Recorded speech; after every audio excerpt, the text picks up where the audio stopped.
बस शाम के लिए याद दिलाने आया था। डिनर प्लस एंजॉयमेंट याद है ना सब आपको? भाई आप भी चले ना, नायला भाभी को भी ले लीजिएगा। मेरा कार्ड है और आप प्लीज मुझे इस नंबर पर कॉल कर लीजिएगा। मुरुज साहब आपका काम हो गया। छोटा सा प्रेगनेंसी टेस्ट है, वो करवा लो ना। ठीक है, कर लूंगी। सबसे पहले मुझे बताना। ठीक है।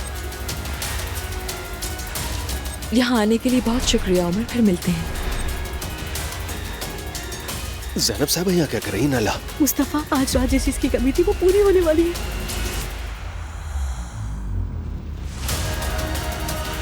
बाबा इन सब का तो मुझे इल्म ही नहीं था। इस हसीन रात के लिए हमारी प्यारी ज़ैनब का बहुत शुक्रिया। अगर ये ना होती तो ये रात मुमकिन ना होती। यकीनन आप उमर हैं, ज़ैनब के साबिक़ा शौहर।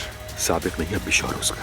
मैं जमाल हूँ। तुम्हारे बारे में बहुत कुछ सुना है उमर, लेकिन मैंने आपके बारे में कुछ नहीं सुना। तुम आइंदा मेरे बारे में बहुत कुछ सुनोगे, गारंटी देता हूँ तुम्हें। तो क्या तुम वाकई सच कह रही थी ज़ैनब? तुम मेरे प्रेग्नेंट ना होने पर खुश हो? इसे कितनी जल्दी हो रही है इन सब चीजों की।